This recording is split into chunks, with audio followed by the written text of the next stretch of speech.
रानी गौतमा को मिला उनके अच्छे कर्मों का फल।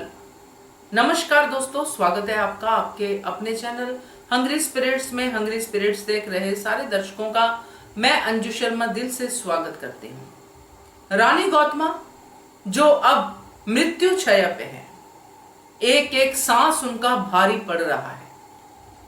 तो ऐसे समय में इंसान हमेशा कर्मों का ही हिसाब किताब करता है और जाते जाते भी रानी गौतमा अपने परिवार की भलाई, अपनी बेटी सुनवाई देवी अहिल्या की भलाई के बारे में ही बात कर रही हैं।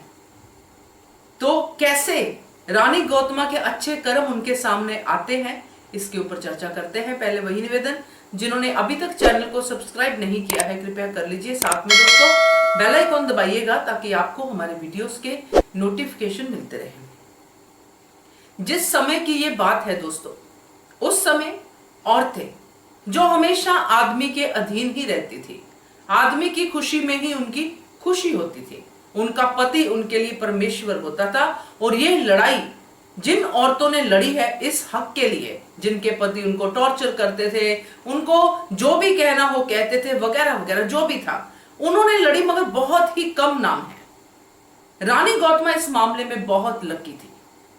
उनको मल्हार सरकार जैसे पति मिले और रानी गौतमा ने भी मल्हार सरकार का हर कदम पे साथ दिया। आज इस करैक्टर के बारे में बात करना जरूरी है क्योंकि ये करैक्टर अपनी ऐसी ही छाप हम सब पे छोड़ कर गया है। रानी गौतमा मल्हार सरकार की पहली पसंद थी, जिनके साथ उनका विवाह हुआ। और जब रानी गौतमा के साथ उनका गुजर बसर शुरू हुआ तो रानी गौतमा मल्हार सरकार के कंधे से कंधा मिला के चली। उसके बाद जो भी राजनीतिक समझौतों से द्वारका रानी आई, अपने हरकुबाई, साईबाई, बानाबाई आई, सब लाई, मगर रानी गौतमा की जगह हमेशा मल्हार सरकार के साथ ही रही। अक्का साहिब कहती थी द्वारका रानी, हरकुबाई साहिब, बानाबाई। तो आज उस अक्का साहब को देख के सबकी आंखों में आंसू हैं, मगर द्वारका रानी की आंखों में आंसू नहीं है। खैर ये तो हम बात करेंगे, मगर अभी जो गौतमा रानी को मिला है ये वो किसी रानी को नहीं मिला। जिस समय की मैं बात आपसे कर रही हूं, आप सबने देखा है, उस समय स्त्रियों का सुख दुख अपने पति के साथ ही होता था और उनके साथ ही वो सती हो जाती थी। अगर उनको विधवा का जीवन बिताना भी पड़ता था तो वो भी बहुत ही कठिन जीवन था। रंग उनके जीवन से खत्म ही हो जाते थे। इसीलिए स्त्रियां इसी बात की दुआ करती थी, प्रार्थना करती थी शिव शंभू से, अपने भगवान से, कि हमें सुहागन ही इस दुनिया से जाना पड़े, हमारे पति के हाथ ही हमारे साथ रहे और हम दुनिया से चले जाएं, यानी कि अपनी पति की गोद में दम तोड़ें। और ये अच्छा जो कर्म है यही गौतमा रानी के साथ है दोस्तों।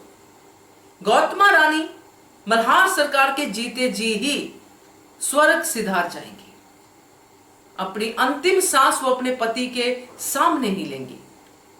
ये बहुत बढ़िया और बहुत अच्छे कर्मों की निशानी है उस समय के हिसाब से, क्योंकि मैंने पहले भी वीडियो में शेयर किया था, जो द्वारका रानी कर रही है उसको मिलेगा क्या? अल्टीमेटली अगर मल्हार सरकार को कुछ होता है तो द्वारका रानी का क्या हश्र होगा हम सब जानते हैं।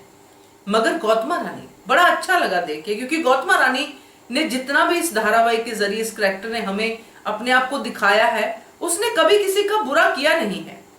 उसने हमेशा परिवार को जोड़ा है, चाहे उनकी सौतने क्यों ना हो। तो ऐसे इंसान के ऐसे कर्मों का फल तो फिर ऐसे ही मिलना चाहिए। तो मुझे तो ये सोच के, क्योंकि जाना सबको है, सबका अपना समय आना है, मगर गौतमा रानी के लिए सोच के अच्छा लग रहा है कि गौतमा रानी जीते जी अपने पति को देखते हुए अंतिम सांस ले रही हैं। उनको कोई ऐसे जीते जी अपने आप को जलाना नहीं पड़ रहा है, अपने आप को तकलीफ नहीं देनी पड़ रही है, अपने पति का मृतक शरीर नहीं देखना पड़ रहा है। तो ये अच्छे कर्म ही हैं गौतमा रानी के, जो अब उनके साथ हैं, क्योंकि अब गौतमा रानी के दिन पूरे हो गए हैं दोस्तों। जैसा कि हमें बताया गया है कि अब सिर्फ एक रात ही बाकी है, वो भी मुश्किल से कटेगी। तो ऐसी रानी को, ऐसी वीरांगना को हमारा नमन है। क्या कहते हो आप इसके बारे में कमेंट कीजिएगा। देखते रहिए channel hungry spirits. Thank you so much. Subscribe to our channel by clicking the subscribe button.